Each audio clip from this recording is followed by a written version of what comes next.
Bold leaders, no buzzwords, no BS. This is Mastering Workplace Culture, real talk on crafting workplace cultures that deliver results. Each episode, we go beyond corporate speak and talk with leaders who've actually done it. Those who've faced breakdowns, made bold moves, and built organizations where respect and results carry equal weight.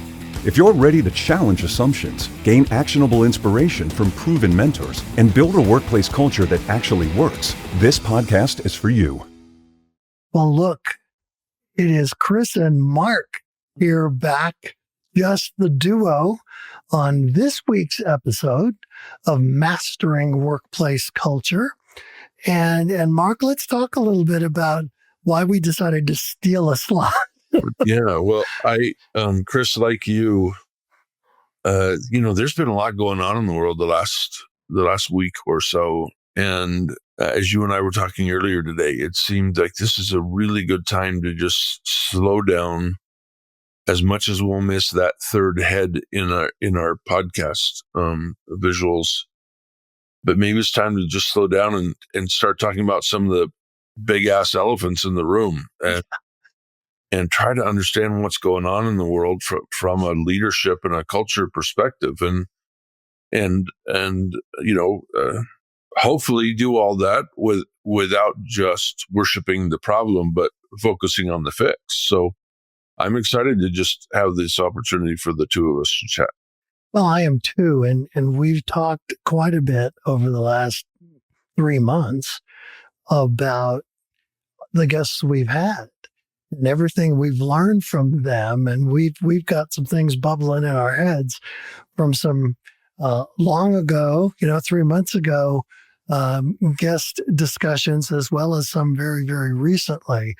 And there's some really great leaders that are committed to people and passion and respect and purpose. And I think we can integrate some of that into looking at some of the broader global issues, which we probably aren't going to fix today. No, we're not going to fix all of them. With our audience's indulgence, and by the way, thanks you to everybody for your encouragement and your participation. We're thrilled that Mastering Workplace Culture is taking off, and it's hit a nerve with some. We thank our guests mostly for that. Chris and I just usually sit here and go blah, blah, blah, but it's our guests that are so passionate about their workplace cultures and the impact they've had as leaders that they're making it possible for you and I, Chris, to have this conversation today. Yeah, so let's dive in. I wonder if a good place to start isn't a bit about politics impacts everyone within the country of the political, environment that is happening. It certainly is the case here in the United States. But I was grounded in my nonprofit days. You and I just talked about this a bit. As I spent 15 years in nonprofit management, one of the benefits I had through most of those years was being an adult supporter, kind of coach, advisor of high school kids who would come into the youth and government program. It's in a variety of states, YMCA program across the country, may well be broader than that and is an international experience for high school kids as well.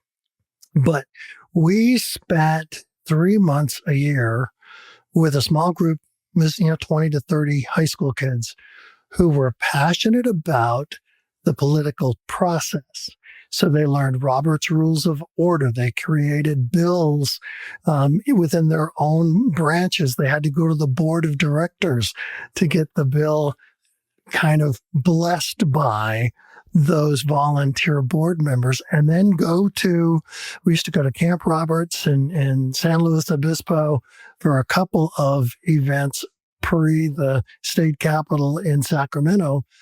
But there was a model court, and they did absolute modeling of what a state Supreme Court, maybe even, broader, the state of the union's Supreme Court, but we saw most of the action in these young people being passionate about the ideas they generated back at their homes and bring them into a committee, maybe getting them through committee, maybe getting them to the floor of the actual Senate and Assembly.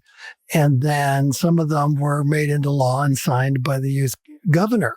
But what they learned was the absolute core of the founding fathers' vision for how local minds and local concerns and local passions could become a guideline so that communities benefit, so that individuals benefit.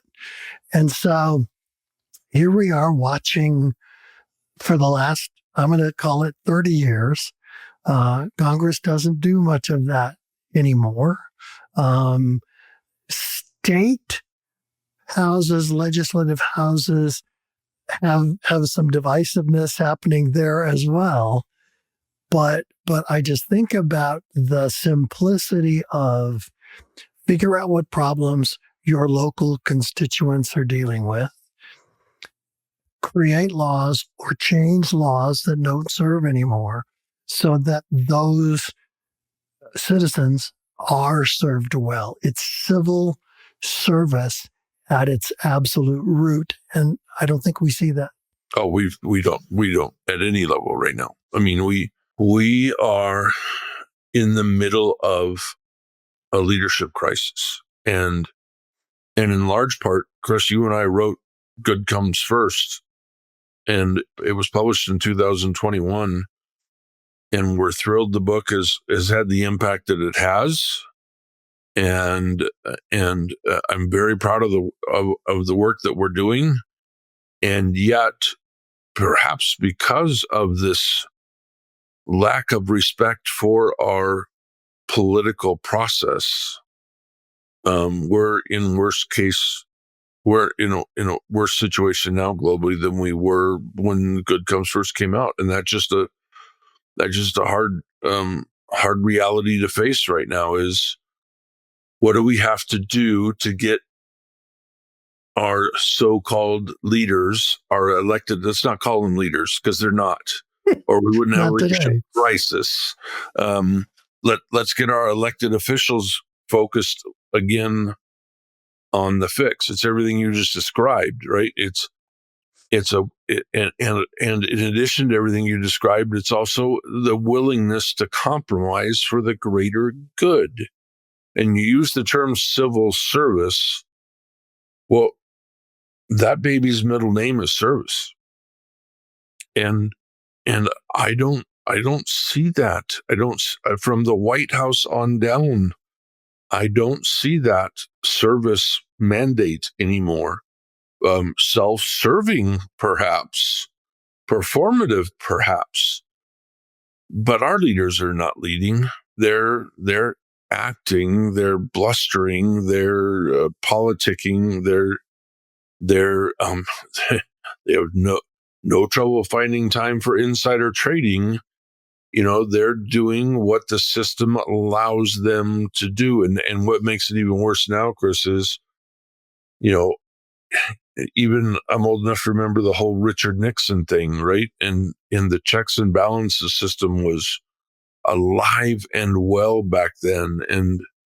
And our political parties were formed to the point where, yeah, we don't want to admit that our guy did something really stupid, really bad, maybe illegal. But if we don't take that on, if we don't call that out, we're the opposite of leaders. We're just hypocrites waiting to be fertilized with more and more shit.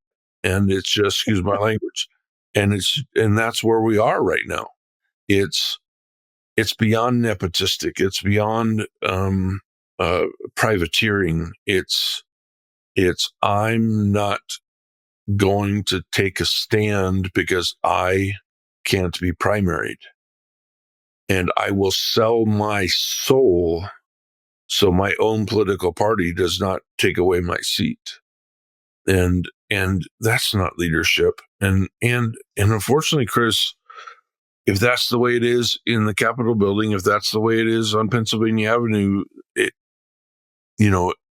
didn't trickle down 10 years ago as fast as it is now. Again, let's admit there isn't a whole lot of checks and balances within our three forms of government right now. We'd be negligent if we didn't bring up the fact that the chief antagonist of this lack of leadership is not surrounding himself with people strong enough to say, no, that is not the way we do it. It's not going to happen. I'm glad you got it out of your system. I'm glad you threw that idea out there. But no, it's really not a good idea to put a picture of yourself up on True Social with you depicting yourself as Jesus Christ. It's probably, there's nobody saying, stop, wait a damn minute. This is not okay. And imagine, Chris, if our boardrooms were like that. If our, let me give you a real quick example, not to jump down another rabbit hole, but I'll encourage everybody listening to this episode to look up, if they haven't seen it yet, what happened when DoorDash showed up at the White House and the negative impact that's had on DoorDash as a company. And there was nobody either within DoorDash or on the board, in the boardroom, or in the PR company, or even that 19-year-old intern, that you just described, probably going through the whole learning how all this process works thing, believes very much in the company mission and naive enough still to believe how, that Americans can still do the right thing. Not even a 19-year-old intern went, wait, this is not smart, guys. This is like somebody showing up to a UFC meeting in the middle of a war, right? This is not smart. This does not look good. Yeah. So for that reason, Chris, I seriously wonder if there's not just checks and balances from three separate forms of government point of view, but from a common sense point of view, people are just doing whatever the hell they want, and they don't care how it looks. Is it arrogance? Is it a lack of accountability over the years? I'm not sure what it is, but it isn't good. Yeah, what I think is interesting is that there is definitely a national culture across the United States. I think that's the case for countries all over the planet. Ours has been taking some gut punches over the last 30 years because and I want to just thank Tamara McCleary, who is our most recent guest on the podcast, who is such a strong leader and such a strong voice for building company cultures that are actually of service to customers, clients, but also of service to the members of their organization. She talks about formalizing a servant purpose for your organization that isn't about the money you make or about the market share you have or about, quote, closing down competitors, et cetera, which unfortunately is a very competitive streak in Western thinking as well. But servant purpose is about how you are helping others, how you're building community, how you are helping other people thrive who may not have everything that you do now. So the servant purpose piece is literally about how do you serve others, and her company's servant purpose is crystal clear, and it is inspiring for their staff. But she also talked about 3 pillars. And Mark, I'd love for you to talk about how she talked about the respect, clarity, and courage pillars that are the foundation of their culture at this small company. Yeah. Well, and Tamara is a student of company culture and a big fan of Good Comes First. So a lot of her work on the culture side within her agency is in part based on Good Comes First. And the first thing they talk about, because they actually include servant purpose as a fourth pillar, and I can't wait to talk about that more. But it's servant purpose, respect, clarity, and courage. Now, think about those things without even defining them yet, which, by the way, Tamara can do off the top of her head. And you look, Chris, at, let's just take servant purpose all by itself right now. And you look at the guests that we've had so far on Mastering Workplace Culture, from Gary Ridge of the WD-40 company to Susan Thorne, an organization that employs 20,000 people in Central California in the healthcare industry, all the way down to Boise State, a 15-person term at Boise State, right? And what Caitlin Taylor brought to that team, and all the way down to Amber Jordan at Desert Stage Health Center, employs 75 people in a rural healthcare center, right? Every person, Chris, that we've had on the podcast so far, and I didn't think about this until right then, is driven by servant purpose. There's something bigger than them. Even though they're the primary leaders, it's not about them. And every one of them, wouldn't it be fun to just go, all of us go have a beer someday and talk about this? But every one of them put themselves, even as leaders of their own organizations, they put themselves well below their personal agenda. Didn't matter. They are completely, to a person, driven by this sense of purpose that we're serving others here. And again, you brought the civil service. I mean, service, what does it even mean to, in the state houses anymore, in the legislature anymore? They're not serving anybody. They all talk about it, but it's not getting done, right? And so back to your original thought about that is, here Tamara just comes out and says, boom, number one is servant purpose. And if you don't believe in our mission, if you don't believe in what we're trying to accomplish here, you cannot work here. And just to have that anchor, that North Star, right? Again, not just with Tamara, but every single guest we've had so far. Now that I think it's like this epiphany, they all have this North Star thing that drives them, and it makes them really, really good leaders. And I know, Chris, we started this whole conversation with, we have a leadership crisis throughout the world right now. But you look at the work that our guests are doing. You look at the work that local newspapers are still trying to do against all odds to report objectively and fairly. You look at some areas of our media. Our First Amendment protected media is constantly under attack, and you see some members of that brotherhood that are just fighting tooth and nail for what's right. And so there are examples where that servant purpose still drives people, but it's just, I don't know, Chris, it seems to me like that maybe that's the epidemic, is whatever happened to the concept of people leading that genuinely cared about the mission more than themselves. And maybe that's the root cause.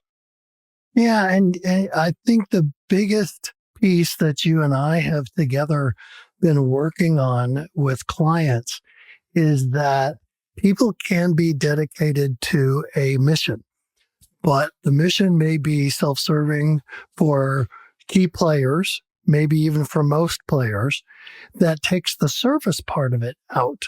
Mm-hmm. And so if the self-serving thing is the only service that you're you're dedicated to, and you're, trashing a little local brewer in Wisconsin because they don't believe the person in the White House is good for the community or the country, and you want to give them lousy reviews on Yelp or whatnot. It's interesting. There seems to be, if I'm going to join a team, I want to join a team that has a servant purpose that they align to, that they are serving others, that you can see it, you can smell it, you can feel it.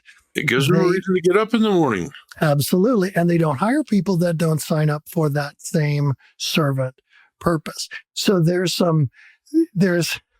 you think about, this is a terrible thing to say, we're old white guys. I don't know if anybody noticed that. Well, they noticed. Yeah. Oh, they may have noticed.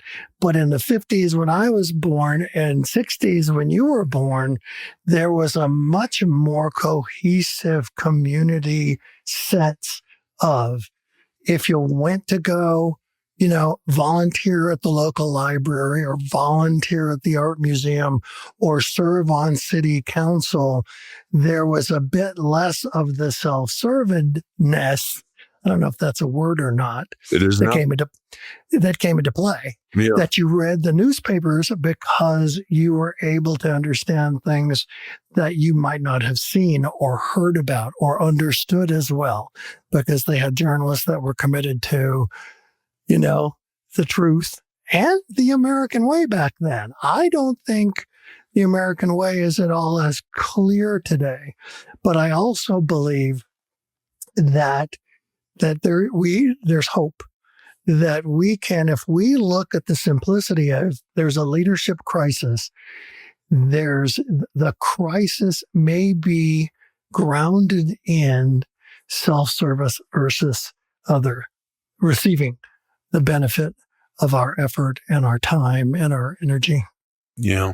I got to tell you, you and I probably, we've known each other a long time. We've probably never talked about this, but people who know me knew I grew up in a very small town, or small towns, plural. My dad was in the lumber industry, so we moved wherever the work was.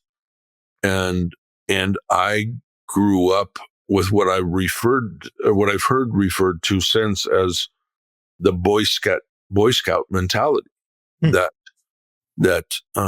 if you're a good kid and maybe play sports or support drama club or go to church and do everything expected of you, good things will happen to you. And as you get older and choose your path, maybe you'll choose to serve our country in the military or go to college or become a doctor or something to serve others, right? And then in the late 70s, I went from basic training to technical training, and then to my first station, only to find out that the military itself had been privatized. It was run by civilians, and it wasn't a John Wayne movie that I had been led to believe. It wasn't people serving their country for the purpose of serving their country. It was civilians making a ridiculous amount of money and telling us airmen what to do and when to do it. Right. And so I became wholly disillusioned. This is 1979, about this whole Boy Scout mentality versus reality. And so I admit, that's a long story, but I admit I've been jaded ever since. But to see what's happening now, to see this self-service take precedent over everything else, to have the level of self-service literally erase the concept of right versus wrong, of the lack of checks and balances. You talked earlier about Tamara's 4 pillars counting servant purpose. Well, the last one was courage, and courage is basically saying the hard thing in a respectful manner to make sure we're all doing the right thing. And what do we need to send Tamara's, four to Washington D.C.? I mean, yeah, well, and there's state legislators who would say this is the problem that they face. There's cities and towns throughout the country that would say their local politics, from school boards to council members, who are. One of the things I noted down here was, and I hadn't put it into words in my own head yet, was a narrow mandate is not really a mandate. It is a narrow agenda that you're choosing to force on others around you. It could be, banning books. And I get it, but the founding fathers didn't really think banning books made sense. Yeah. So there's an interesting agenda that we must be careful of. But if your agenda is founded on a servant purpose that helps others, you'll actually do good with that passionate agenda that you have. And you're exactly right. I remember, growing up, I've always been an observer of the human condition. And my dad and my mom were married for 70 years. And my poor mother was heck on wheels, and she was passionate and loud and could cuss like a longshore woman, if there's such a thing. But she was very bold to say, who are you voting for? And my dad was in financial services. He was a mortgage banker. He inherited his father's company. Well, that's a very conservative beast. It's still a conservative beast today if you look at financial services. But there's something to pay attention to when my mother was saying, who are you going to vote for? Well, I'm going to vote for the other person, so I erase your vote. And I'm about to crack up because isn't that interesting? Well, that's a different kind of servant purpose that someone's following. It's actually, I think, one of those narrow mandates that doesn't really work great or for the benefit of our communities. And I think the leadership crisis is going to continue deepening if we're not willing to hold others accountable for the roles they have, for the responsibilities that they have accepted. And when they're not following through on those responsibilities, we need to be bold enough to figure out ways. And I know people are fearful of, getting in the way of this, tank running down the street, right? But it's vitally important for us to begin to no longer tolerate selfish behavior, narrow mandates, the idea that, there's a lot of low-hanging fruit, so I'm going to take it for me. Yeah. Yeah. I don't know when that's going to change. Now I will, this week, one of the reasons you and I wanted to jump on and record today was all the things that have happened this week. Depending on your persuasion, some good, some bad, right? You look at what happened in the Democratic Party race for the California governorship and how quickly the frontrunner was held accountable and how it was his own party who said, hold on, this is not okay. This is not okay. And we need you to hold yourself accountable first. And should you not, your own party is going to bring this to the House Ethics Committee, and you're going to be run out of town because the evidence is pretty staggering, right? Absolutely. And that has been missing for a long time from our politics, this accountability issue where, again, you post something stupid on social media and instead of holding that person accountable, you make excuses for them. Now, you don't just make excuses for them. You copy and paste the distributed and sanctioned excuses. Just copy and paste and put it into your True Social or Twitter or whatever. And so just follow the party line. Just like 1939 Germany, just follow the party line. Don't show any courage. Don't show your fellow Americans any form of respect by telling them the truth. Don't take a stand. Just do what you're told. Just be a good soldier. And boy, until that changes, Chris, it's, and again, the whole idea of bringing up this California governor's race was to say, look, there are good things happening. And on a global scale, Chris, look what just happened in Hungary after 16 years of authoritarian rule. And with the guy in charge owning state media and the newspapers and rewriting the rules to favor him, another person stands up and goes county to county to county to county, and then doesn't just win the election, personally stomps the dictator who was in charge, and his political party earns a supermajority in their version of the Senate. Yeah. They can pass they can literally, because they persevered, because they did the right thing, because they showed the courage, because they decided to treat each other with respect, they can now, by law, because they have the supermajority, erase 16 years of authoritarian rule. And it's, I mean, it isn't all bad that's happened. It isn't all about the Strait of Hormuz, or it isn't all examples of worse and worse forms of human nature. You and I, and again, this is why we wanted to jump in front of the microphones today, is to say, don't give up, because we see things changing literally on the fly in real time. And it's happened this week. It has, and it happened really quickly. And there was bipartisan acceptance of taking that representative from California to, with his issues, his accusations, to the ethics committee in the House. It was not just his party that pushed that. It was bipartisan. Yeah. So there's... Chris, let me throw this out, because that's a wonderful point. Don't mean to interrupt, but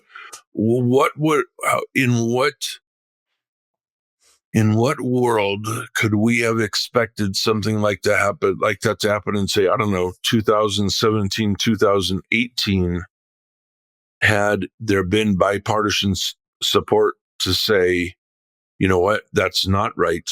The evidence is overwhelming. We have liked you. We supported you. We campaigned for you, but we can't anymore.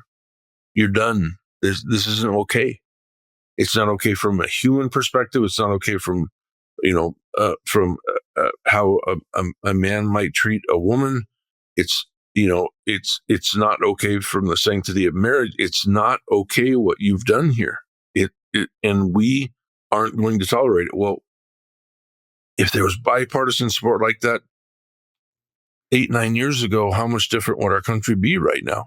To say, you know what? No, we're not just going to toe the line. We're not just going to copy and paste the talking points that the White House gave us.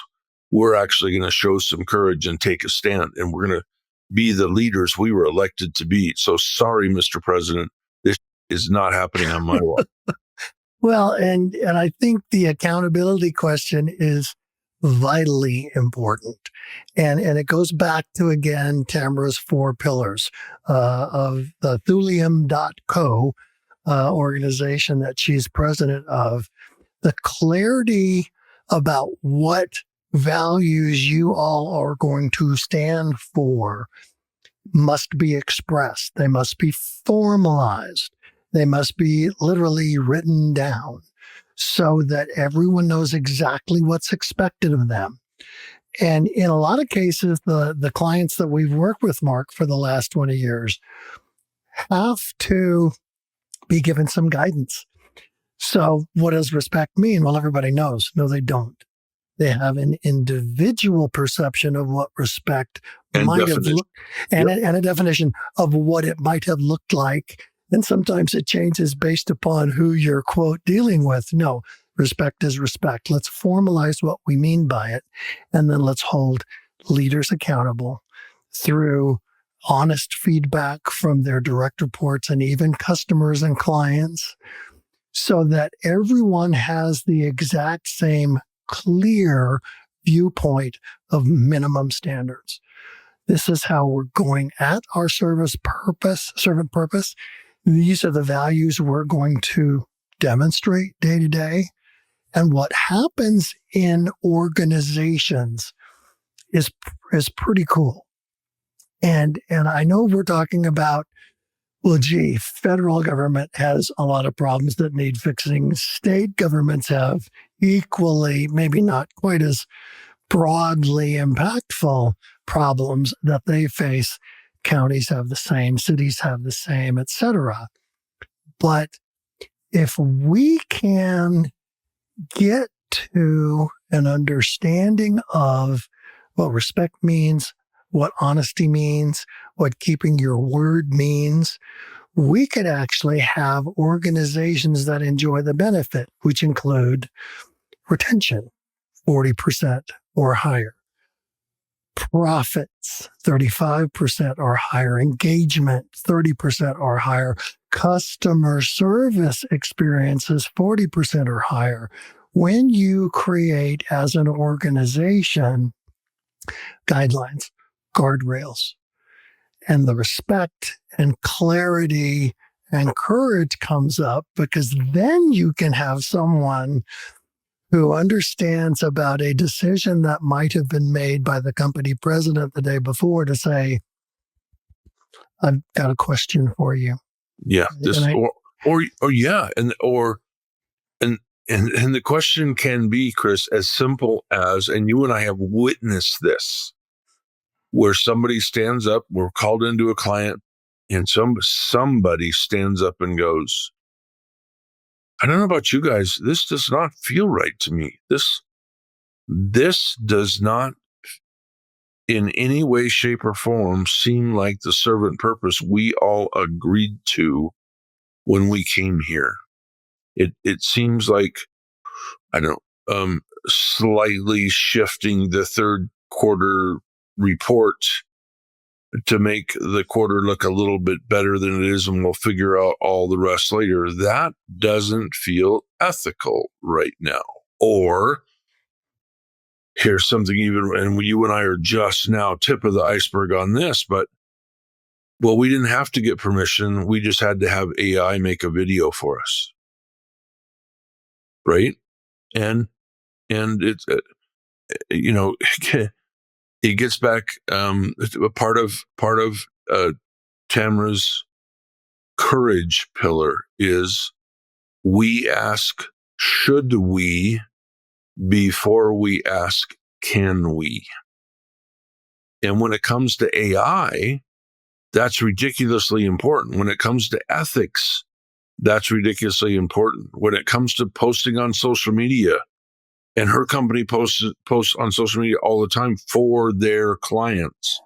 And so this question of, wait, I know we can. I know we're physically, intellectually capable, but we haven't answered the should we question first. And if people would start asking that should we question, then I think we'd start avoiding a lot of mistakes that are being made, especially of the self-centered, self-service variety, that we could start expecting more from each other, which is the first step toward accountability.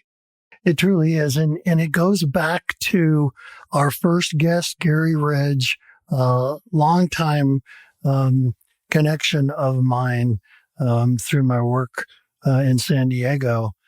But when he was given the reins 25 years before of basically being the guide for WD-40 to move from an entirely domestic organization to global, well, there were a lot of things that had to change. And what had to change was we need to have everyone be committed to doing the right thing and then doing the right thing. And Chris, not only just doing the right thing, but servicing each other while we do the right thing, which brings us to another amazing guest that we had recently, Chris Milkowski. And her company had to take operations in 60 different companies or countries. Yeah. 60 different countries, and get them all on the same page regarding servant purpose and what we do and why we do it. And so you're talking about China and Russia. And I mean, you're talking about some pretty staunch, male-dominated, authoritarian. Authoritarian organizations that are kind of used to doing things their own way. And here this female firecracker walks in and goes, you know what? No more. No more.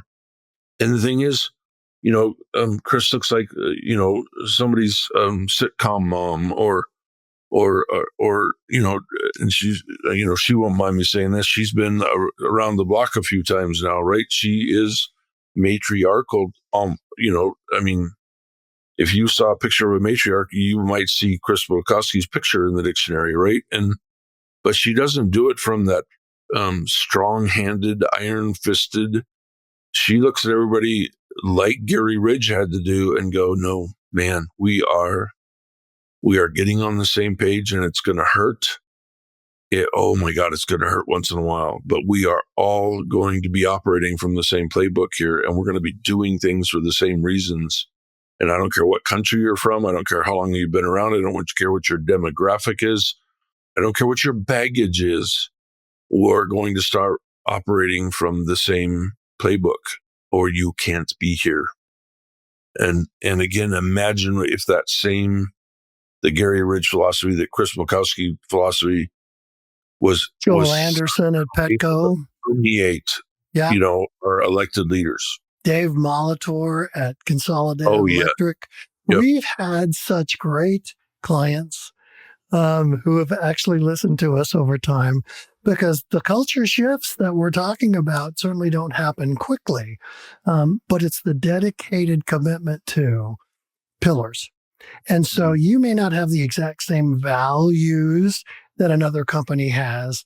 You might have a very, very similar servant purpose, but you've got to have the clarity and you've got to have the courage in order to begin to align, because otherwise you're going to be dealing with divisiveness and be performing organizations for the rest of your life. Well, two thoughts on that, Chris. One, we're actually giving Tamara a bunch of credit here, rightfully so, about her 4 pillars. In Good Comes First, we call our number one thing equally value, respect, and results. That's our foundational principle. Then we have our organizational constitution that starts with defining servant purpose, which Tamara certainly made her own. And then she found a way to craft these other 3 pillars that were very much like our cornerstones from Good Comes First. And she made it her own. And that's what our clients do. And it's really fun to see what happens when people take the time to craft their company culture instead of just letting it happen by accident, or letting it take on the personality of the founder or the president or the CEO, right? Or the investors, right? It's amazing what happens when people feel they're being respected and simultaneously go out of their way to treat others with respect. And we started this whole conversation with what's wrong with our leaders, what's wrong with our politics. Well, when's the last time you saw somebody from an opposing party treat a member of the other party with any respect? And it doesn't matter which party, within our 2-party system here in the U.S., they're both just as guilty as the other right now. It's like, could you try and find a middle ground? God forbid you actually compromise and God forbid you just go, you know what, that's just wrong. And I don't care what member of what party you belong, that's wrong. And I'm not going to tolerate that, which brings us, Chris, and this is the second point I want to make based on what you said. One of our cornerstones is use your voice for good. And we directed that specifically at company and community leaders to say, if you're not steadfastly doing the right thing at the right time with the right people in the room, you are failing your company. You're failing your stakeholders. Yes, you're failing your shareholders too, but maybe that's a secondary consideration for some.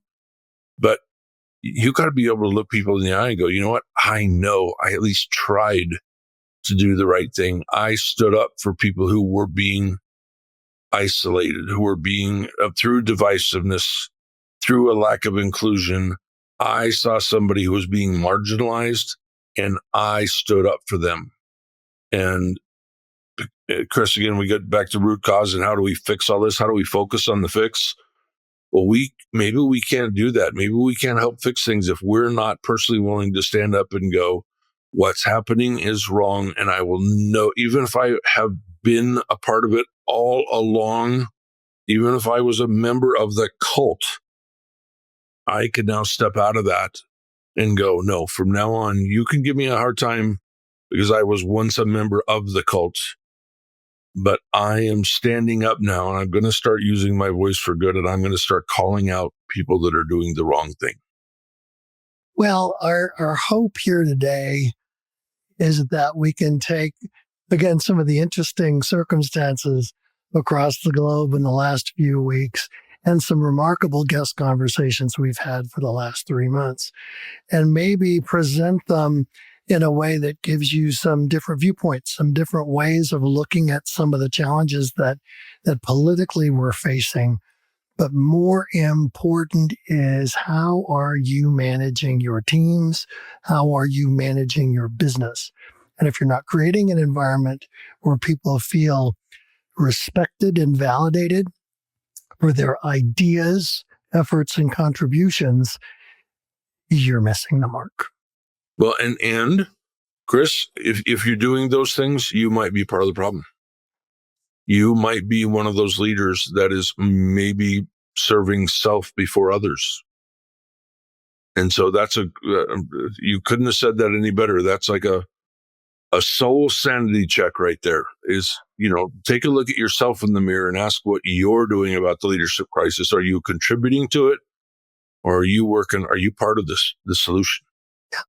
The solution is a lot more interesting and a lot more gratifying. It's a lot more fun.